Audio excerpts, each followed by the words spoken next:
From the book, Understanding the Dismissive Avoidant Attachment Style by Mindy Rivers. The infant need for comfort and safety.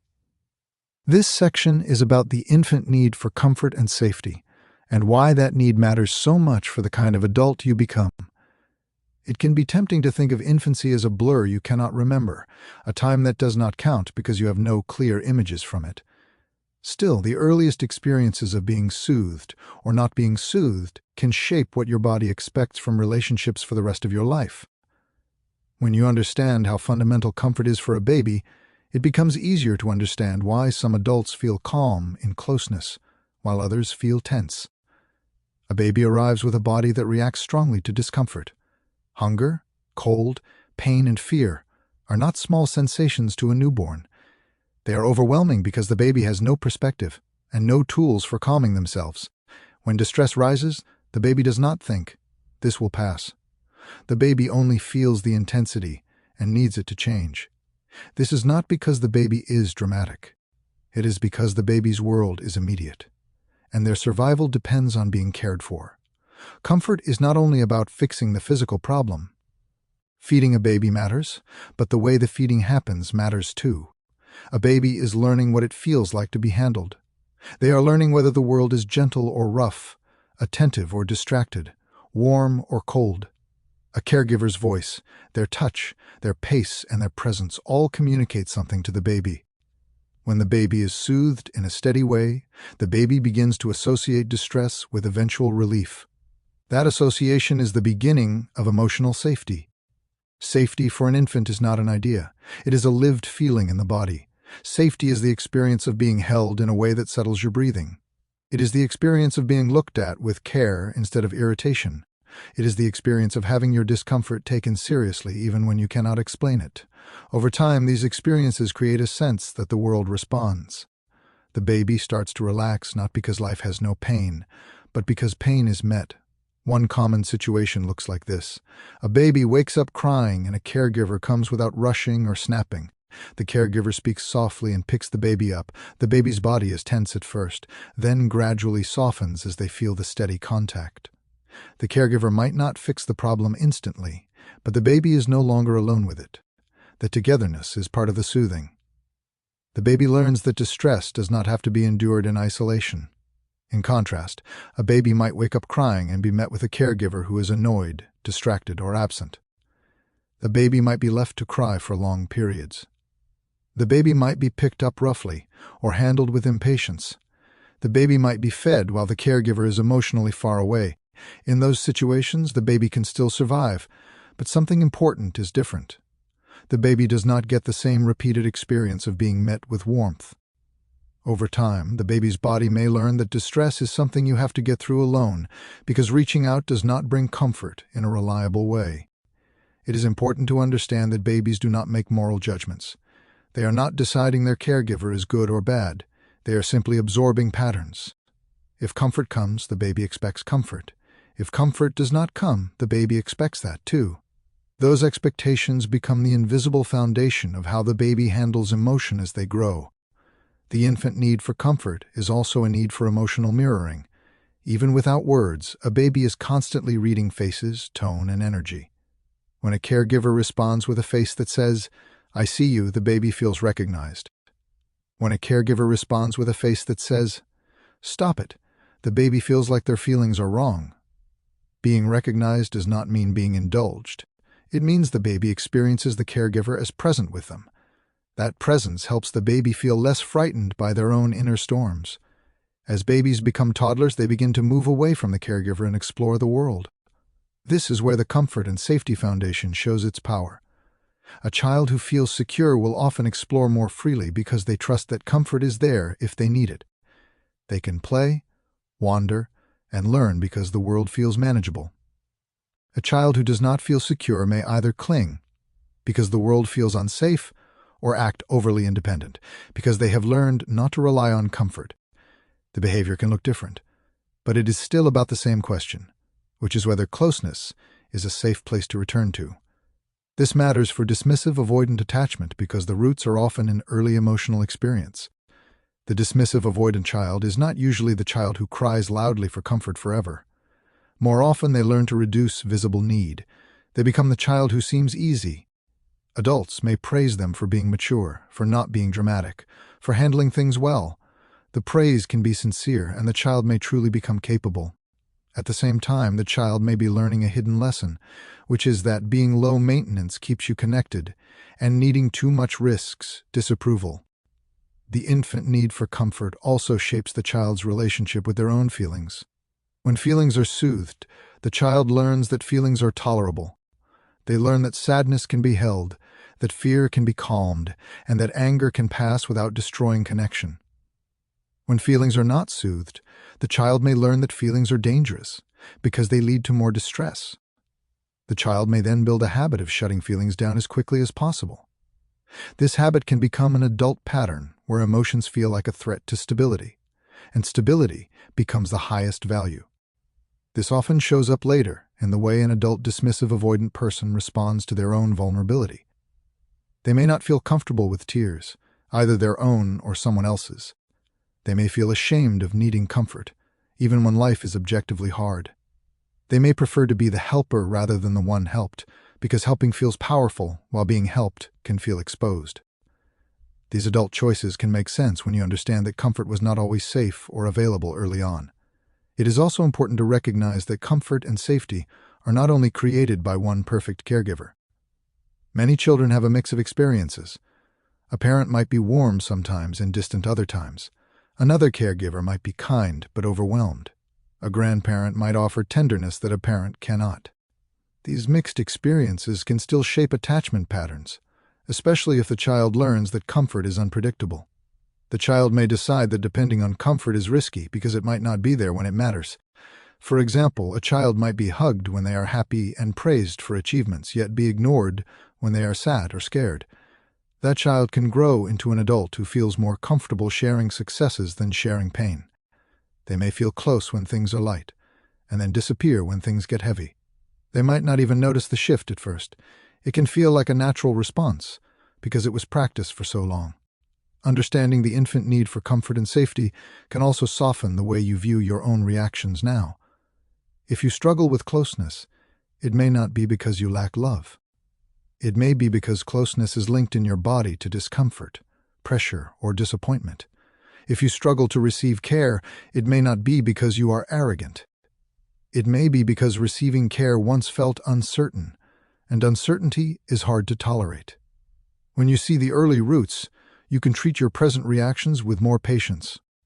This book will return to infancy and early childhood not to dig up pain for its own sake, but to show you that your patterns are not random. They are not proof that you are defective. They are the outcome of what you learned about comfort. If you learned that comfort was safe, you may lean toward others when life hurts. If you learned that comfort was complicated, you may lean toward yourself. Neither path makes you a bad person. It simply means your body learned a particular way to survive. The infant need for comfort and safety is where attachment begins. It is the first place. The heart learns what it means to be held, to be met, and to return to calm in the presence of another person. When that need is honored, the child grows with an inner sense that closeness is a refuge. When that need is not honored enough, the child may grow with an inner sense that closeness is unreliable and that self-reliance is the safer refuge. Seeing this clearly is not meant to make you sad. It is meant to make you compassionate with yourself, because it reminds you that your patterns started as protection, and protection can be softened when safety becomes real. What happens when comfort is absent? This section is about what happens when comfort is absent, not as a dramatic theory, but as a lived experience that shapes a person from the inside. Comfort is not a luxury for a child. It is the way a child learns that distress can be survived and shared. When comfort is missing, the child does not simply become a little tougher. The child learns a different set of expectations about what feelings mean and what relationships are for. Those expectations can follow them into adulthood and show up in the places where love is supposed to feel like home. When comfort is absent, the first thing that changes is the child's sense of what to do with distress. A baby or toddler does not have language, perspective, or calming skills that work consistently. They rely on an adult's steady presence, to help them come back down from big feelings. If that adult presence does not arrive, the child is left alone with sensations that feel huge. The child may cry longer, then eventually stop, but stopping is not the same as settling. Many children stop because their body gives up on the hope that someone is coming, not because they have found peace. As this repeats, the child begins to learn that reaching out is not effective. They do not learn this as a conscious belief.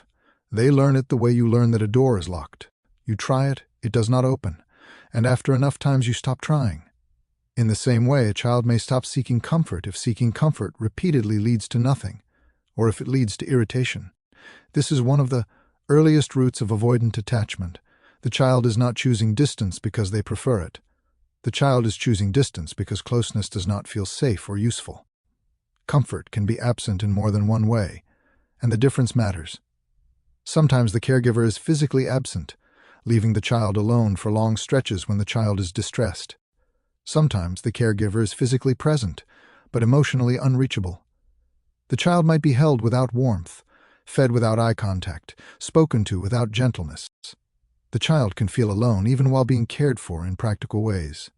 Emotional absence teaches the child that relationships may meet your body's needs, but not your heart's needs.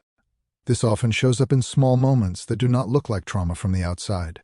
A child falls and looks up, not only for help, but for the face that says, "You are okay, and I am here." If the face they meet is annoyed, distracted, or blank, the child absorbs that emotional absence. The child may learn that pain is something to hide because showing it does not bring comfort. Over time, the child may become the kid who does not cry, not because they do not feel pain, but because they have learned that crying is pointless or risky. When comfort is absent, the child's relationship with emotions changes. Emotions are not just feelings. They are signals that something matters. When a child is comforted, they learn that signals can be responded to, and they begin to feel less afraid of the signals themselves. When a child is not comforted, the signals can feel like danger. Sadness can feel like a hole with no bottom. Fear can feel like being alone in a dark room. Anger can feel like the only way to create some movement in a situation where the child feels powerless. The child may then start trying to shut feelings down quickly, because feelings feel unsafe. A dismissive avoidant pattern often grows out of this need to shut feelings down. When comfort is absent, a child may become skilled at acting fine. They may focus on tasks, on achievement, or on being agreeable, because those strategies bring approval and reduce conflict. They may learn that being easy keeps the peace. The child's inner world can become private, partly because privacy protects them from disappointment, and partly because sharing feelings has not led to anything good. One common situation looks like this later in life. An adult dismissive avoidant person experiences stress and feels the familiar urge to handle it alone. They may not even interpret their reaction as avoidance. They may interpret it as responsibility. They might say they do not want to burden anyone, or that talking will not change anything. Sometimes those statements are partly true. Still, the deeper pattern may be that relying on another person does not feel like comfort. It feels like risk. Comfort being absent also shapes the child's sense of their own worth. A child does not assume, "My caregiver is overwhelmed." A child tends to assume, "Something about me is too much." If a child's distress is met with irritation, the child can begin to feel that their feelings are inconvenient. If a child's sadness is ignored, the child can begin to feel invisible. These early impressions can become a quiet shame that follows a person into adulthood, showing up as discomfort with need. The person may feel embarrassed when they want reassurance. They may judge themselves for having feelings. They may interpret their own vulnerability as weakness. This shame can hide under what looks like pride. Some dismissive avoidant adults build an identity around being strong and self-sufficient. On the outside, it can look admirable. On the inside, it can feel like a rule that must be followed to stay safe. The rule might sound like, "Do not need too much," or "do not show weakness," or "do not depend on anyone." These rules are not random. They often come from a childhood where comfort was absent, and where needing led to disappointment or criticism. When comfort is absent, the child can also learn that closeness comes with a price. If the caregiver is affectionate only when the child is good, the child may learn to perform for connection. They may become attuned to what pleases adults and what irritates them. This can create a kind of emotional monitoring that continues into adult relationships.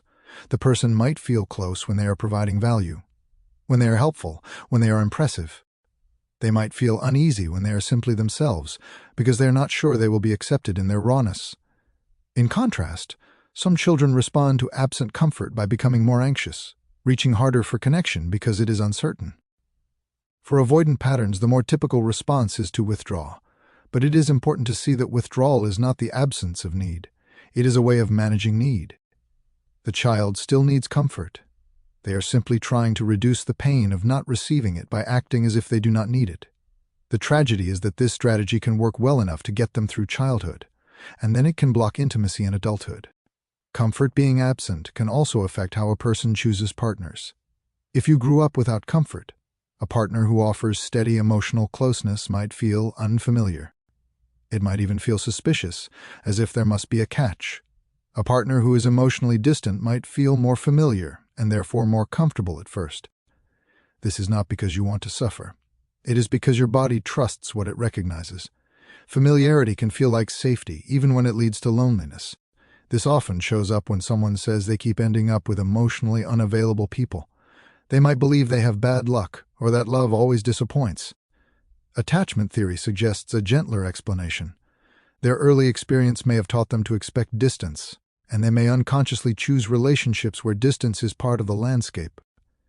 Then, when someone asks for deeper intimacy, they may feel pressure, because intimacy does not match their internal expectations. Understanding this is not about blaming yourself. It is about seeing the pattern clearly enough to change it. Another effect of absent comfort is difficulty receiving love. Even when a partner is kind, an avoidant person may feel tense when kindness is directed at them. They might change the subject when praised. They might brush off care with humor. They might feel uncomfortable with gifts or with words of affection. These reactions can confuse partners, but they often come from the same root. Comfort did not feel easy early on, so comfort now can feel unfamiliar and slightly unsafe. The person may worry that receiving care will create obligation, or that it will lead to expectations they cannot meet. When comfort is absent, a person can also become deeply sensitive to feeling trapped. Emotional conversations can feel like being cornered, especially if the person grew up in an environment where emotions led to blame or criticism. A partner's desire for closeness can be interpreted as a demand. Even gentle questions can feel invasive. The avoidant person might then pull away to restore a sense of autonomy. Partners often interpret this as rejection, but from the avoidant person's view, it is self-protection. The point of looking at what happens when comfort is absent is not to dwell in sadness. It is to make sense of the choices you make today. If you withdraw, it may be because you learned that. Being alone is the safest way to calm down. If you struggle with vulnerability, it may be because vulnerability once led to discomfort rather than warmth. When you see these roots, you can stop treating your reactions as proof that you are incapable of love. You can begin to treat them as patterns that once protected you, and patterns can be updated when life becomes safer. Comfort can also be learned later. Many people with avoidant attachment start to heal when they experience consistent, respectful care, either in a relationship or in therapy, or through friendships where they can be real without being judged. Healing does not mean you suddenly become someone who shares everything. It means you begin to trust that you can bring more of yourself into connection without losing yourself. It means you learn that comfort does not always come with a cost. It can come with dignity. When comfort is absent in childhood, the heart learns to survive by becoming smaller on the outside. The adult may look fine, even impressive, while carrying a quiet loneliness they rarely name. This book is here to help you name it with kindness. The goal is not to shame the strategies that helped you make it through. The goal is to help you build a life where comfort is allowed, where safety is real, and where closeness does not feel like a threat. The role of caregivers in shaping trust. This section is about the role caregivers play in shaping trust, and why trust is not something you decide to have. Trust is something you learn through repeated experience. Many adults who struggle with closeness do not feel like they have a trust issue. They might feel like they are simply realistic, private, or independent. Still, trust is often sitting quietly underneath those choices. It shows up in what you expect from people when you're vulnerable, and what you believe will happen if you depend on someone for emotional care. When you are very young, caregivers are your whole world. They are not only the people who feed you and keep you alive, they are also the people who teach you what relationships feel like. A child learns trust in the simplest moments, like being picked up when they cry, being spoken to with warmth, and being looked at with steady attention. These moments are small, but they are frequent, and their repetition is what teaches the child whether the world is safe enough to relax into. Trust begins with a basic experience of being responded to. When a baby signals distress and someone comes, the baby's body learns that reaching out leads somewhere. The baby may not understand the reason, but they understand the pattern. Over time, this pattern becomes an expectation. If you were cared for in a way that felt consistent, you likely grew up with a quiet assumption that relationships can be a place where you are helped. You may still have disappointments, but your baseline is that connection is possible. In contrast, when caregivers are unpredictable, trust becomes harder to form. A caregiver might sometimes be nurturing and other times be dismissive. They might be loving when they are in a good mood and harsh when they are stressed. They might be physically present but emotionally absorbed in their own worries. A child in this environment does not know what to expect. The uncertainty itself is stressful. The child may become alert, watching for signs of what kind of response they will receive. This alertness can become a lifelong habit. For dismissive avoidant attachment, the caregiver's role is often about emotional availability. Many dismissive avoidant adults did not grow up without care entirely. They may have had caregivers who provided food, structure, and basic protection. What was often missing was steady emotional comfort. The child learned that feelings were not something to bring to the caregiver, either because the caregiver did not respond warmly or because the caregiver responded with criticism, distraction, or discomfort. Over time, the child's trust in emotional closeness weakened, even if they trusted the caregiver in practical matters. One common situation looks like this. A child comes to a caregiver with tears, and the caregiver responds with a sigh, a sharp tone, or a quick instruction to stop crying. The caregiver may not mean harm. They might be overwhelmed or raised the same way. Still, the child learns something powerful in that moment. The child learns that showing emotion creates tension. The child may then decide, without words, that it is safer to handle feelings alone. This is how trust and emotional support can be lost without anyone ever intending to take it away. Caregivers also shape trust through the way they handle the child's attempts at independence. Healthy caregiving supports a child's growth while also staying emotionally available. The child can explore, fall, get scared, and return. The caregiver's steady presence makes the child brave. When caregivers respond to independence with anxiety or control, the child may feel trapped. When caregivers respond to dependence with irritation, the child may feel ashamed. In either case, the child learns that being themselves is risky. Trust grows best when a child feels free to need closeness and free to step away, without being punished for either. This matters because trust is not only about whether someone will abandon you. Trust is also about whether someone will respect you. A dismissive avoidant person often carries a deep sensitivity to being controlled or obligated. That sensitivity can start early if the child felt that caregivers used guilt, pressure, or criticism to manage them. The child may learn that closeness means losing autonomy, so they begin to protect autonomy fiercely. In adult life, this can look like a strong need for space, a reluctance to commit, or discomfort with emotional demands. Caregivers shape trust through repair as well. No caregiver is perfect. Every parent gets tired, frustrated, or distracted. Trust is not built by never making mistakes. Trust is built when mistakes are repaired. When a caregiver snaps and then returns to the child with softness, the child learns that conflict does not end connection. The child learns that relationships can handle rupture and return.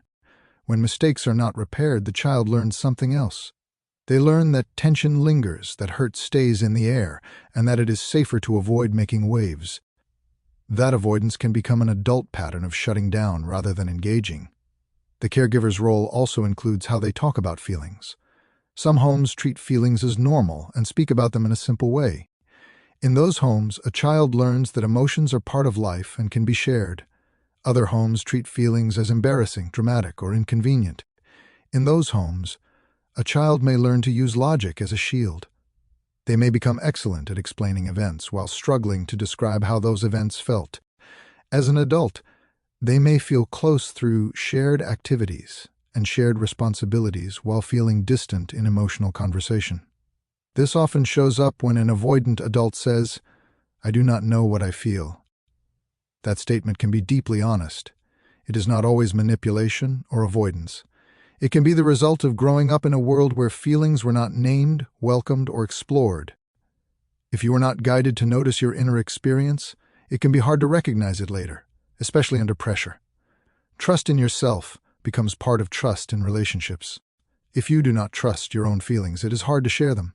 Caregivers also shape trust through the way they respond to the child's joy. We often focus on comfort for sadness, but joy matters too.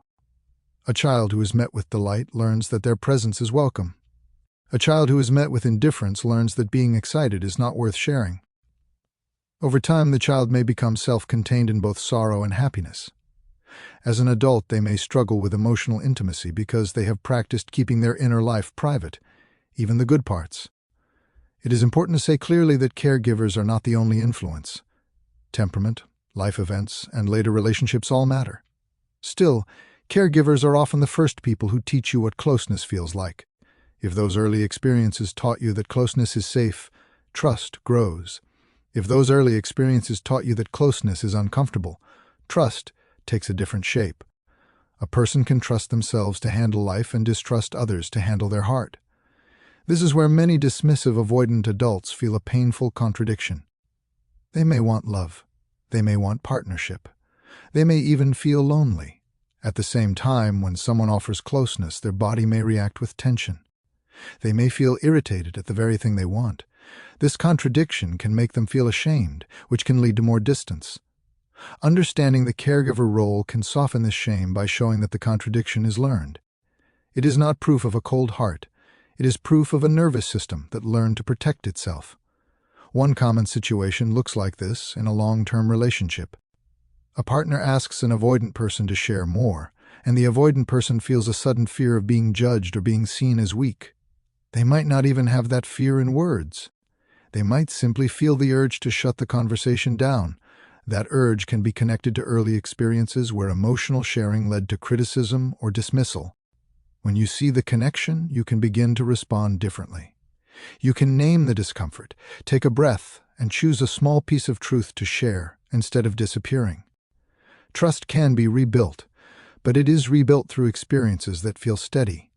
For an avoidant person, rebuilding trust often means learning that closeness can be offered without control, that needs can be expressed without shame, and that conflict can be repaired without humiliation. It also means learning to trust your own inner world enough to let someone else see it. These are not small tasks, and they take time. The good news is that time works in your favor when the experiences are consistent. The role of caregivers in shaping trust is not a story meant to trap you in the past. It is a story meant to free you from confusion. When you understand how trust was formed, you can understand why you react the way you do now. You can stop treating your protective moves as random, and you can start treating them as signals about what you learned. From there, you can begin to choose a new kind of trust, one that honors your independence while also allowing you to be held by love. Emotional neglect versus outright abuse. This section is about the difference between emotional neglect and outright abuse, and why both can shape avoidant attachment in ways that are easy to misunderstand. Many people can name abuse when it is obvious. They can see yelling, threats, humiliation, or physical harm and recognize that something is wrong. Emotional neglect can be harder to name because it often looks like nothing happened. A child was fed, clothed, and sent to school. The family might even look stable from the outside. Still, the child may have grown up without the steady emotional care that helps a person feel safe to be fully themselves. Understanding this difference matters because dismissive avoidant adults often minimize their own past. They may say their childhood was fine. They may feel guilty for even wondering if something was missing. They might compare their story to someone else's and decide they have no right to struggle. This book is not here to tell you what you should call your experience. It is here to help you understand how different kinds of pain can lead to the same protective pattern of self-reliance and emotional distance. Outright abuse is an experience where a child is actively harmed. The child may be frightened in their own home. They may be insulted, threatened, controlled, or hurt. Even when the abuse is not constant, the child can learn that closeness is dangerous because the same person who is supposed to care can also cause harm. In this environment, the child learns to read the room quickly, to anticipate moods, and to protect themselves in whatever way they can. Love and fear can become tangled together, which can make intimacy in adulthood feel both desirable and alarming. Emotional neglect is different because it is more about absence than attack. The child may not be terrified of their caregiver. Instead, they may feel alone with their inner world. When they are sad, no one helps them make sense of it. When they are scared, no one reassures them. When they are proud, no one truly shares their joy. The child might receive practical care while emotional connection is thin, inconsistent, or missing. Over time, the child learns that feelings are something you handle privately, because bringing them to others does not lead to comfort. This often creates a quiet loneliness that is hard to describe. The child may not have a clear memory of being harmed, but they may have many memories of being emotionally by themselves. They might remember getting praised for being easy. They might remember being told to toughen up. They might remember being met with silence when they were upset. None of these moments has to be dramatic to be shaping. Repetition is what teaches the lesson, and the lesson is often that needs are inconvenient. One common situation looks like this.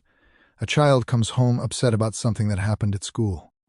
The caregiver might respond by telling them to stop being sensitive, or by turning back to their own tasks, or by offering a quick solution without any warmth. The child learns that feelings are not welcome here. They might stop bringing their inner life to that caregiver. They may still be attached, still loyal, still loving, but they will begin to protect themselves by keeping emotional needs out of the relationship. In abuse, the child often learns that showing emotion can trigger danger. In neglect, the child often learns that showing emotion leads to emptiness. Both experiences can lead a child to shut down, but the shutdown has a different feeling. Abuse can create a sense of dread and hypervigilance. Neglect can create a sense of resignation and self-containment. In adult life, both can look like avoidance, but the inner story can be different. Some avoidant adults feel fear underneath their distance. Others feel a flatness that they mistake for strength.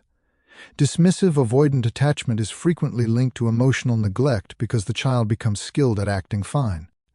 When no one responds to feelings, feelings start to feel pointless to show. The child may learn to rely on logic, competence, and achievement to gain connection and approval. They may become the kid who never causes trouble. They may also become the kid who seems unusually independent, who does not ask for help, who keeps their worries private. Adults might admire this and reinforce it, which makes the pattern even stronger. This reinforcement is part of why emotional neglect can be so confusing. A child can be neglected emotionally and still be praised. They can be left alone with their pain and still be told they are doing great. They can learn that love comes through performance rather than through being known. As an adult, they may keep repeating that approach. They may show love by doing, fixing, and providing while struggling to share feelings. They may feel close through teamwork and distant through vulnerability. Outright abuse can also create avoidance, but it often creates a more visibly conflicted relationship with closeness. Some people who are abused crave intimacy and fear it at the same time. They may want love badly because love feels like relief, but they may also fear it because love has been unsafe. This conflict can create intense relationship patterns. A person may attach quickly, then pull away abruptly. They may test their partner, then feel ashamed. Their avoidance is not calm. It is charged with fear and distrust.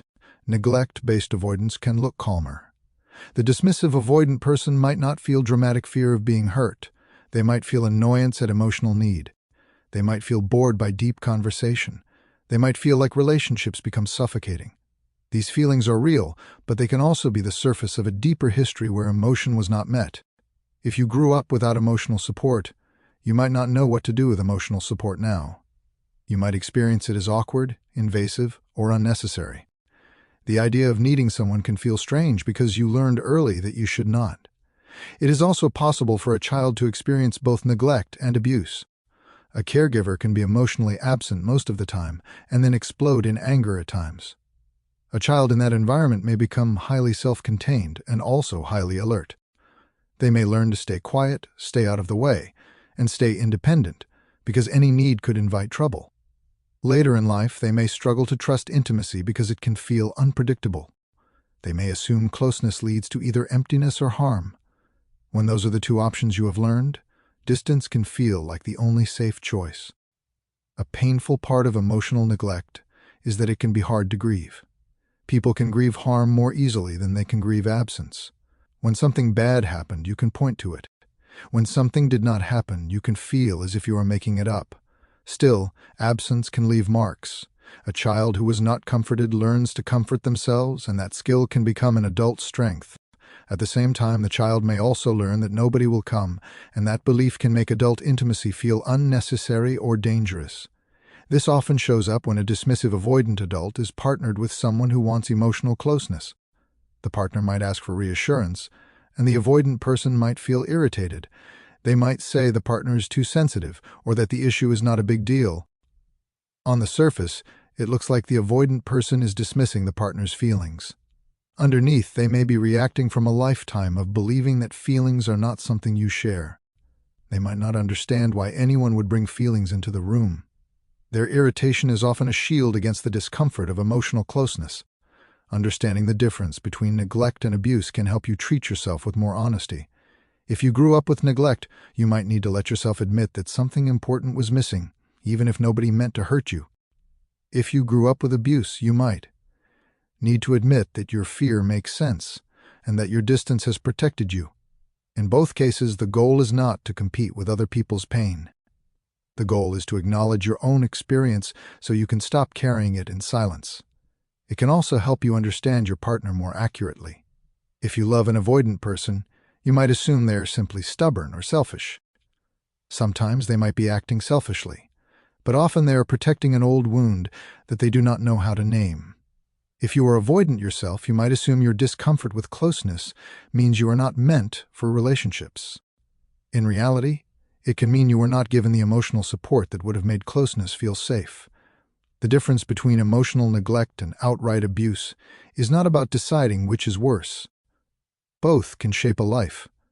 The difference is about recognizing what kind of learning took place. Abuse often teaches that closeness can harm you. Neglect often teaches that closeness will not help you. Either lesson can lead to distance, to self-reliance, and to difficulty receiving love. This book will help you understand those lessons and slowly replace them with new experiences, so that closeness can become something you choose with steadiness rather than something you endure with tension. Subtle signals children pick up on. This section is about the subtle signals children pick up on, and how those signals can shape avoidant attachment without anyone ever intending it. Many adults imagine that children only notice what is said out loud or what is done in obvious ways. In reality, children are constantly reading the emotional weather in a home. They notice tone, pace, facial expression, and the way attention moves. They notice whether warmth arrives easily or whether it feels earned. Over time, these subtle signals teach a child what parts of themselves are welcome and what parts should be kept hidden. A child does not need a caregiver to say, "Your feelings are too much," in order to learn it. If a child repeatedly sees a caregiver tense up when they cry, the child begins to associate tears with discomfort in the adult. If the caregiver's face hardens, the child learns that distress changes the relationship in a way that feels risky. Even if the caregiver still meets the child's needs, the child can feel the shift. That shift is information. It tells the child that emotion has consequences and the child will adapt. One common situation looks like this. A toddler falls and looks up not only for help, but for the caregiver's expression. If the caregiver looks worried but steady, the child is more likely to cry and then settle. If the caregiver looks irritated, the child may stiffen. If the caregiver looks blank or distracted, the child may stop reaching outward. The child's response is not conscious. It is the body adjusting to what it senses in the adult. Over many repetitions, the child learns whether it is safe to show pain. Children also pick up on the speed of a caregiver's response. A caregiver might not be cruel, but if they regularly respond late, the child learns that comfort is not immediate. Some children become more anxious, reaching harder for attention. Other children become more avoidant, turning inward. If the caregiver's delay is paired with an attitude that suggests the child is inconvenient, the avoidant shift can become stronger. The child may decide that needing is embarrassing, so they try to reduce visible need. Tone of voice is another powerful signal. A caregiver can say, "It is okay," in a tone that is comforting, or in a tone that is dismissive. Children hear the difference. They may learn that soothing words are not always meant as soothing. If a caregiver says, "You're fine," while sounding impatient, the child may learn that the caregiver wants the feeling to go away rather than wanting to help. The child then learns that their inner experience is not something to bring to the relationship. Facial expression can carry even more weight than words. A child watches for tiny changes in the caregiver's eyes and mouth, because those changes predict what kind of response is coming. If a caregiver smiles warmly when the child is cheerful but becomes cold when the child is sad, the child learns that sadness changes how lovable they are. The child may then become the kid who stays upbeat, who jokes, who acts fine, because that version receives warmth. In adulthood, this can become the avoidant habit of keeping relationships light, because lightness feels safer than emotional depth. Children also notice how caregivers handle their own feelings. If a caregiver handles stress by shutting down, the child learns that silence is how people deal with emotion. If a caregiver handles stress by being irritable, the child learns that emotion can become sharp and unsafe. If a caregiver handles stress by pretending nothing is wrong, the child learns that feelings are not talked about. None of these lessons require direct instruction. The child learns simply by living near the adult, watching how feelings are treated in the household. This often shapes how a child experiences anger. If anger is explosive in the home, the child may learn to keep their own anger hidden, because anger leads to danger. If anger is never expressed, the child may learn that anger is unacceptable, and they may turn it inward or numb it. In dismissive avoidance, anger can sometimes become the only feeling that breaks through the numbness, because it creates distance and control. The avoidant adult might not see this connection, but the pattern can be traced back to early signals about what emotions were safe to show.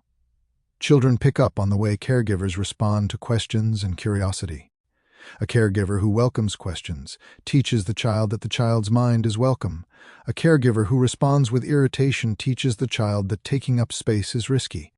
Some dismissive avoidant adults learned early not to bother others with their thoughts. They became self-sufficient in both feeling and thinking. They may be intelligent and capable while also feeling uncomfortable asking for help or admitting confusion. That discomfort can start in childhood, through subtle signals that the child's needs interrupt the adult's life. Attention is another subtle signal. A caregiver might provide for a child while rarely offering focused attention. The child may learn that closeness is possible only when the child is performing or achieving. For example, the caregiver might light up when the child brings home a good grade, but seem distant when the child wants to talk about a friendship problem. The child learns that success earns connection, while emotion does not. This can create an adult who is accomplished and reliable, yet uncomfortable with emotional intimacy, because intimacy was not the path to closeness in the early home. Children also notice what happens when they express joy. Joy is a bid for connection, just like sadness is. A child wants to share excitement, to be met with delight. If a caregiver responds with warmth, the child learns that sharing inner experience brings closeness. If a caregiver responds with distraction, the child learns to keep joy private too. An emotionally neglected child may become self-contained in both happiness and pain. As an adult, they may struggle with the kind of emotional sharing that makes relationships feel alive, not because they lack feeling, but because sharing never became a safe habit. Subtle signals also include the unspoken rules of the home. Some homes have a rule that you do not talk about hard things. Other homes have a rule that you do not cry. Some homes reward toughness and mock sensitivity. Children learn these rules quickly because they want to belong. They adjust their behavior to fit. A child who learns that sensitivity is mocked may develop a smooth, controlled outer self. They may become the person who is always fine. That outer self can later become dismissive avoidant armor, making it hard to show vulnerability in adult love. One common situation looks like this in adulthood. A partner asks, "What is wrong?" and the dismissive avoidant person feels suddenly blank or irritated. They may not have words. They may feel the urge to say nothing is wrong. This reaction can be connected to an early home where being asked what is wrong did not lead to comfort. It led to judgment, dismissal, or an awkward silence. The adult's body remembers that pattern, even if the adult's mind does not. Children also pick up on what caregivers do not do. If caregivers never apologize, children learn that repair is not part of relationships. If caregivers never ask about feelings, children learn that feelings are irrelevant. If caregivers never comfort, children learn that comfort is not available. These absences are subtle because there is no single event to point to. Still, over years, the child's inner world is shaped by what is missing. The child learns to rely on themselves not only because they want to, but because there is no alternative that feels dependable. Understanding subtle signals is important because it can help you make sense of your own story without needing extreme memories to justify it. You can recognize that your avoidant patterns might have formed through 1,000 small moments where warmth was conditional, attention was limited, and feelings were inconvenient. That recognition can be validating. It can also be sad. Still, sadness is not the enemy. Sadness can be a sign that you are finally taking your own experience seriously. This is also hopeful because subtle signals can be changed. In adulthood, you can learn to offer yourself and others different signals. You can learn to stay warm when someone is upset. You can learn to respond to your own feelings with respect rather than dismissal. If you are avoidant, you can learn to signal to a partner when you need space without signaling rejection. You can learn to soften your tone when you feel pressured, because tone carries meaning. These changes are not about becoming perfect. They are about creating a new emotional climate where closeness feels safer. Children pick up on subtle signals because they are built for relationship. They read the smallest cues to figure out how to stay connected and how to stay safe. Those cues can shape a lifetime of patterns. When you understand that, your avoidant tendencies stop looking like random distance and start looking like learned protection. From there, you can begin to update the learning, one steady signal at a time. Why self-reliance becomes a survival tool. This section is about why self-reliance becomes a survival tool and why it can feel so right even when it hurts. Many dismissive, avoidant adults do not experience self-reliance as a coping strategy. They experience it as identity. They may be proud of how they handle life. They may value competence, privacy, and independence. Those values can be real strengths. The problem is not self-reliance itself. The problem is when self-reliance becomes the only allowed way to feel safe, because then closeness starts to feel like a threat instead of a support. Self-reliance becomes a survival tool when a child learns that depending on others is unreliable or uncomfortable. A child does not have the option to move out and find a better caregiver. The child has to adapt within the world they have. If reaching for comfort brings little warmth, or if it brings criticism, the child begins to search for other ways to settle. At first, those ways are small, like sucking a thumb, rocking, or distracting themselves with play. Over time, the child's whole personality can organize around the idea that being okay alone is safer than being disappointed. This often starts with repeated moments where a child feels something big and cannot get help with it. The child might be scared at night and be told to stop making a fuss. The child might feel hurt and be told they are too sensitive. The child might be upset and be met with a distracted caregiver who is physically present but emotionally far away. In each moment, the child learns that their inner world does not have a reliable landing place in another person. The child then learns to become their own landing place. Children who develop strong self-reliance are often praised. Adults may say they are mature. Teachers may say they are responsible. Family members may say they are the easy one. The child learns that being low maintenance keeps relationships smoother. This praise can feel good, and it can also make the survival tool feel like the correct way to live. The child may not realize they are giving up comfort. They may only realize that they are avoiding conflict and avoiding disappointment. If those are the choices the child sees, self-reliance becomes a smart solution. One common situation looks like this. A child is upset and starts to cry, then sees the caregiver's expression change, perhaps into irritation or impatience. The child quickly tries to stop crying. The child might swallow tears, wipe their face, and say they are fine. In that moment, the child is not lying in a cruel way.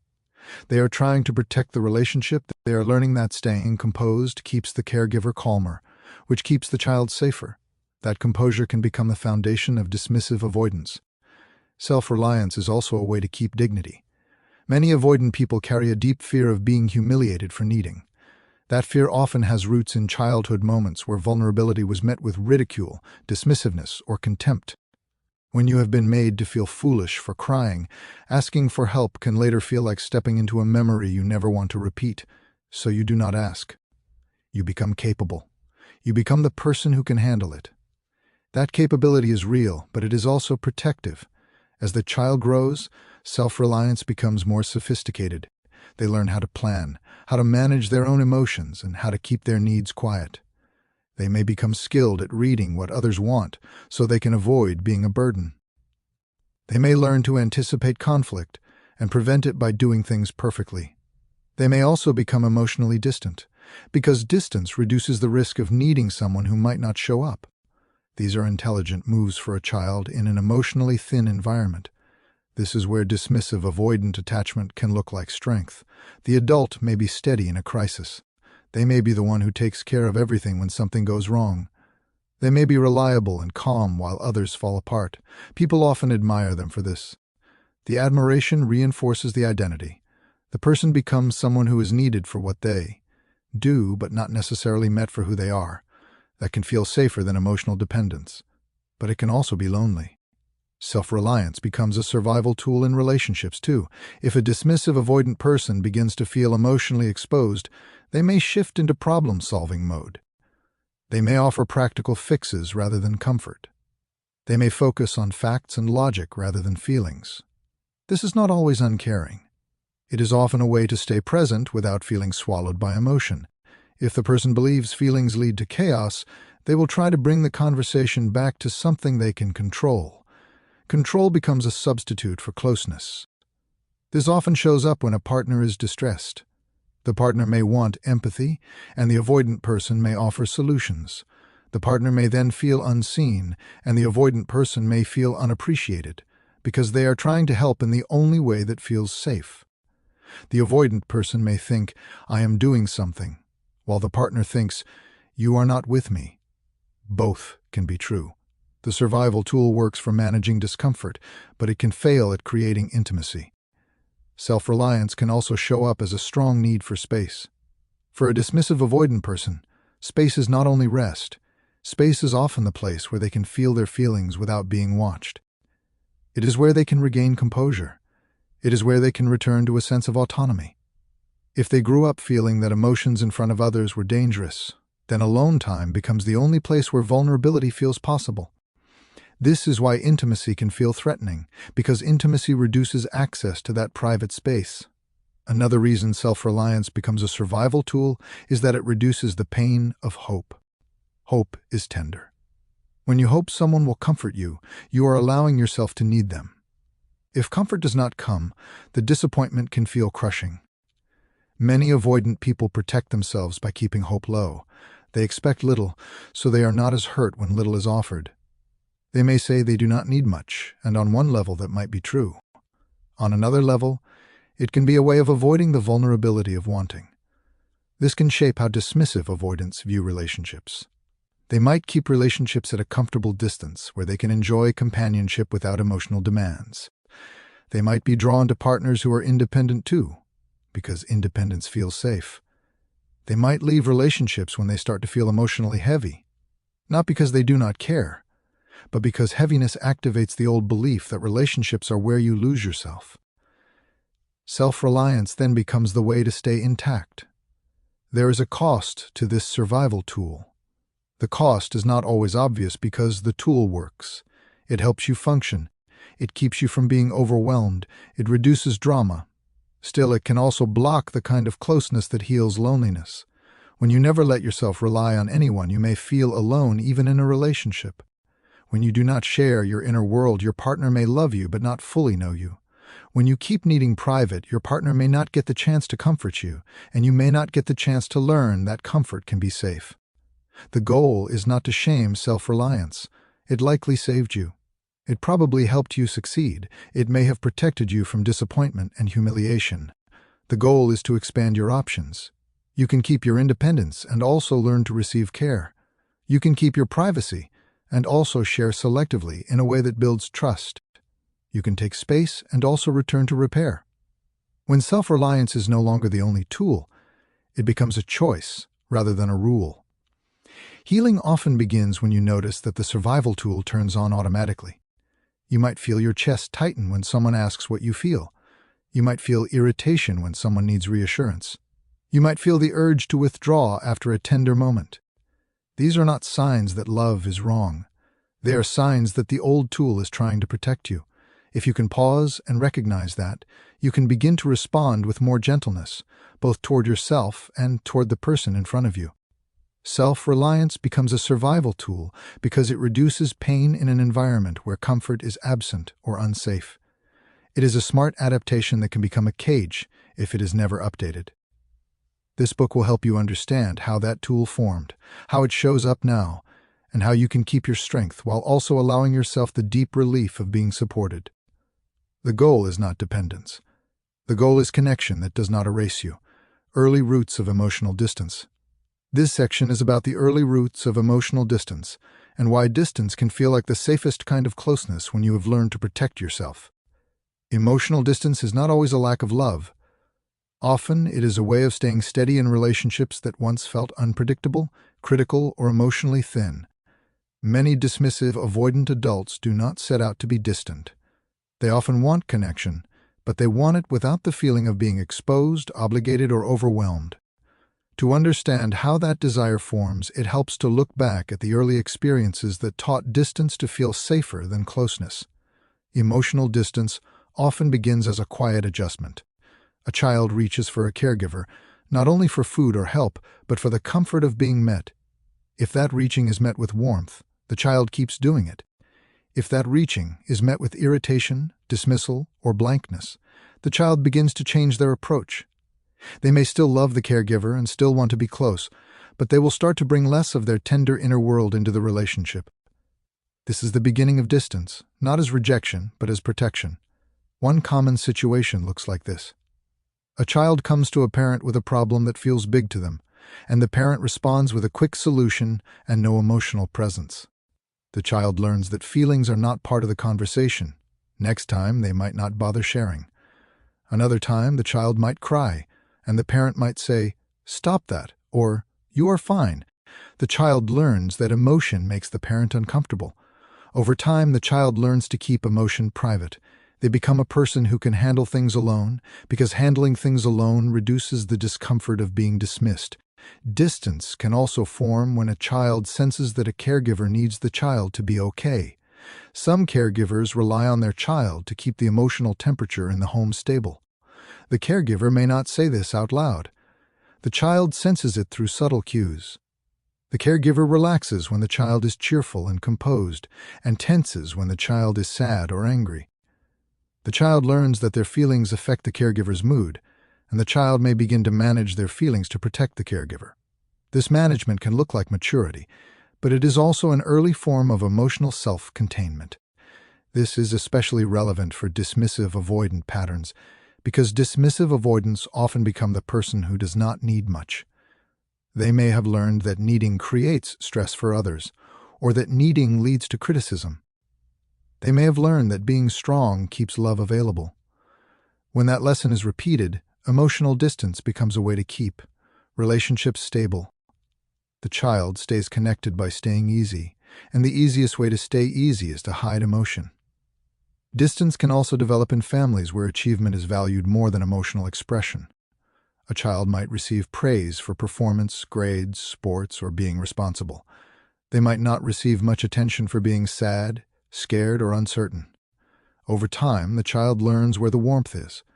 They learn that competence brings connection. Emotional expression brings awkwardness or impatience. The child then invests in competence. They become impressive, capable, and independent. Their inner world becomes secondary, and later their inner world can feel unfamiliar even to them. Another root of distance is the experience of inconsistent comfort. When a caregiver is sometimes warm and sometimes cold, the child never knows what they will get. In that uncertainty, the child may decide that it is safer to rely on themselves. If you cannot predict whether comfort will be kind or dismissive, you may stop reaching for it.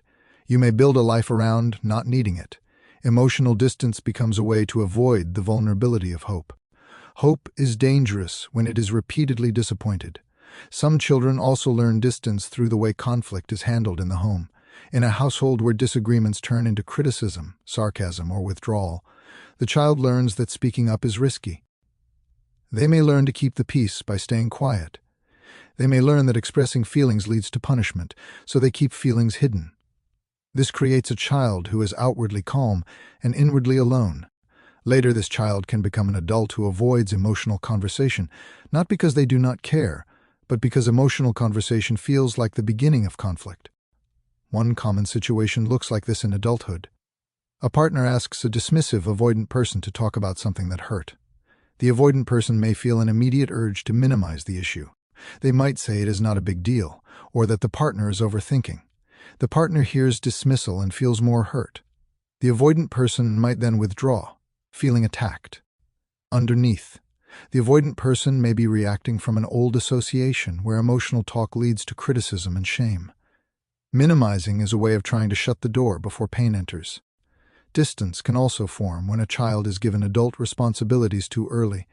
Some children become little caretakers, either for siblings or for the emotional needs of a parent. When a child is placed in a role where they must be capable, they often learn to suppress their own needs.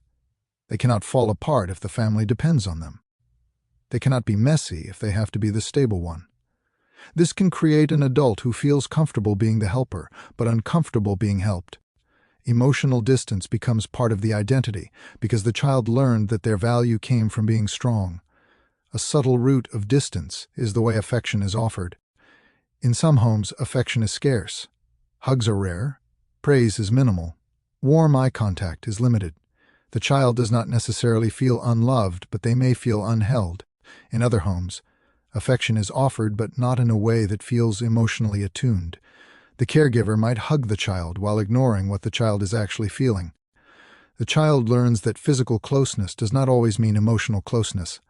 Later, the adult might enjoy sex or companionship but struggle with emotional intimacy, because emotional intimacy was not modeled as a safe, responsive exchange. Distance can also be a response to being misunderstood. A child might have feelings that do not fit the family's expectations. They might be sensitive in a family that values toughness. They might be quiet in a family that values cheerfulness. They might be thoughtful in a family that values quick performance. If the child repeatedly feels that their true self is not welcomed, they may begin to hide it. They might show a version of themselves that fits, while keeping the real inner experience private. This hiding becomes emotional distance, and it can follow them into adult relationships where they struggle to believe they can be loved for who they really are. The early roots of distance also affect how a person experiences closeness later. For a dismissive, avoidant adult, closeness can feel wonderful for a moment, and then suddenly feel like pressure. That shift can be confusing. The person may assume something is wrong with the relationship, or that they picked the wrong partner. In reality, closeness can activate old learning. The body remembers that closeness once meant expectation, judgment, or loss of autonomy. When that memory is activated, distance feels like relief. The relief is real, and the cost is real too. Understanding these roots can help you stop arguing with yourself. Many avoidant people feel torn between wanting love and wanting space. They may judge themselves for being inconsistent. They may feel guilty for pulling away. They may also feel resentful when others want more from them.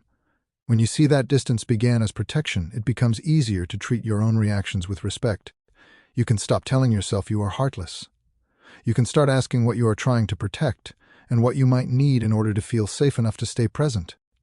Healing does not require you to erase your need for space. Space can be healthy. The goal is to reduce the fear that drives the distance. When distance is driven by fear, it tends to create disconnection and confusion. When space is chosen with clarity, it can support closeness. You can learn to take a break without disappearing. You can learn to express a need without turning it into a wall. You can learn to stay emotionally connected even when you are physically alone.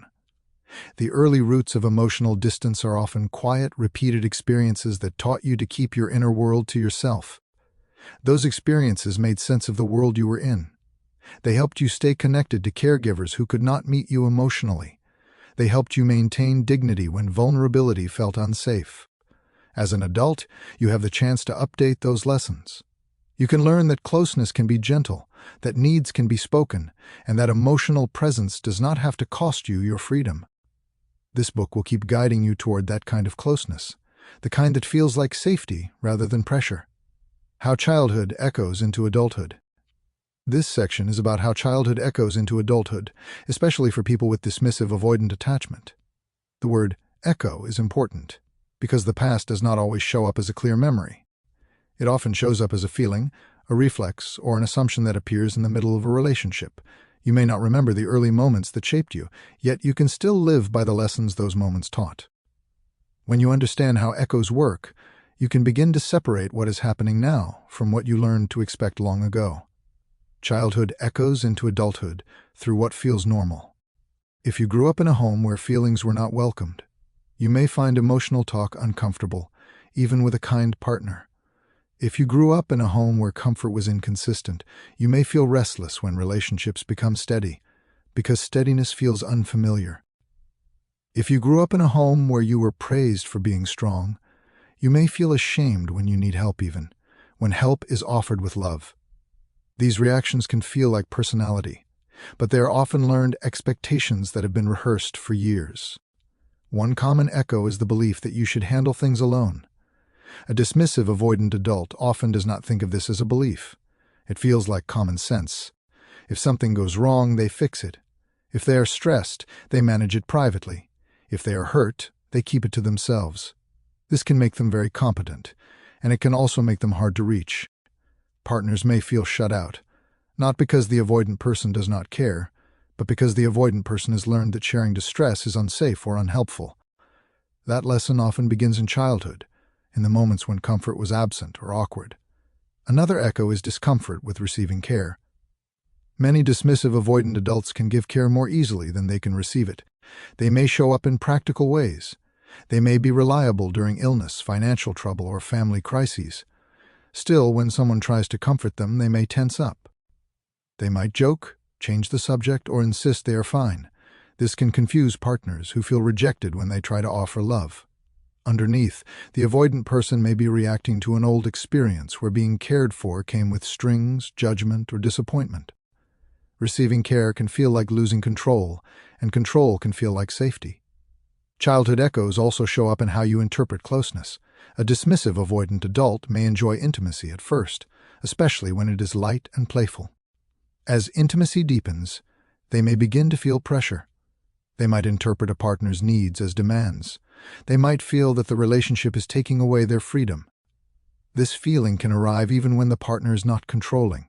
The echo is not about the partner. The echo is about an older association where closeness meant expectation, criticism, or emotional responsibility that felt too heavy. This often shows up after a very good moment. For example, after a weekend that feels connected, the avoidant person might feel a sudden urge to create space. They might become busy, distant, or less responsive. The partner might feel confused and hurt, as if closeness was punished. The avoidant person might not understand their own shift. They may simply feel the need to breathe. In many cases, the echo is that closeness activates a fear of being absorbed, and distance restores a feeling of autonomy. Conflict is another place where childhood echoes loudly. If you grew up in a home where conflict led to criticism, sarcasm, or withdrawal, you may have learned that conflict is dangerous. As an adult, you might avoid hard conversations or shut down when emotions rise. You might focus on logic and facts because feelings feel messy and threatening. You might minimize problems because admitting a problem feels like opening the door to something that will escalate. These moves can frustrate a partner who wants emotional repair. From your side, they may feel necessary for safety because your body associates emotional conflict with loss of dignity or loss of control. Childhood echoes into adulthood through the way you handle vulnerability. If you were not comforted when you were young, you may not have learned that vulnerability can bring closeness. You may have learned that vulnerability brings discomfort, or that it is ignored. As an adult, you might feel exposed when you share even a small fear. You might feel embarrassed by tears. You might avoid saying you miss someone because missing feels like needing, and needing feels dangerous. Instead, you might show love through actions, which can feel safer than words. These echoes also affect your choice of partners. Many avoidant adults feel drawn to people who do not require much emotionally, at least at first. That can feel like relief. The relationship feels easy because it does not activate old fears. Still, ease can sometimes be another word for distance. If you choose partners who also keep their inner world private, the relationship may remain calm but shallow. If you choose a partner who wants emotional closeness, the relationship may feel intense, and you may find yourself wanting to escape. Neither choice is automatically wrong, but the echo is that you may be choosing based on what feels safe rather than what you actually want long-term. A painful echo can be the way you see your own needs. Many dismissive avoidant adults do not experience themselves as having many needs. They may not ask for comfort because they do not believe comfort is available. They may not ask for reassurance because they do not believe reassurance is appropriate. They may not ask for help because they believe help creates obligation. Over time, this can make a person feel strangely empty or numb. They may have everything they thought they needed, yet they feel disconnected. The echo is that the child learned to shrink need in order to maintain connection. The adult may still be living by the same rule. Childhood echoes can also show up in the way you respond to praise and appreciation. If you grew up in a home where attention was conditional, you may feel uneasy when someone expresses admiration. You might worry that the admiration creates expectation. You might worry that you will disappoint them later. You might prefer to stay under the radar because being seen can feel like being evaluated. A partner might offer love openly, and instead of feeling cherished, you might feel pressure. This is not because you are ungrateful. It is because being valued may be linked in your mind to having to perform. One common situation looks like this at work and in friendship. A dismissive avoidant adult might be the person everyone relies on, the one who keeps things moving. They may be praised for being dependable, and they may feel proud of that. At the same time, they may rarely let anyone see when they are struggling. If someone asks how they are, they may give a short answer and move on. Their competence becomes a wall. This wall protects them from being pitied or judged, but it also keeps them from receiving support. This is an echo of childhood, when being capable may have been the safest way to be loved. The good news is that echoes can fade when new experiences become stronger than the old ones. That does not mean you erase your history. It means you add to it. You allow yourself to be met differently. You let someone comfort you and notice that you survived it. You share a small fear and notice that you are still respected. You take space and return, and the relationship remains steady. Each of these moments teaches your body that closeness can be safe, and that independence does not have to mean isolation. This does not happen through forcing yourself into intense vulnerability. For many avoidant people, that approach backfires. Healing often begins with small honesty. You might say you are overwhelmed rather than pretending you are fine. You might ask for a break rather than disappearing. You might tell your partner that you care even if you are struggling to show it. These are not dramatic changes, but they are meaningful because they interrupt the old echo that says feelings must be handled alone. How childhood echoes into adulthood is not a story meant to blame your past. It is a story meant to make your present make sense. When you see the echoes, you can stop treating your reactions as random. You can treat them as understandable protections. From there, you can begin to build a different kind of adulthood, one where your strength remains, and where closeness is no longer something you have to defend yourself against. You can learn to be independent and connected at the same time, and that is one of the most healing forms of freedom.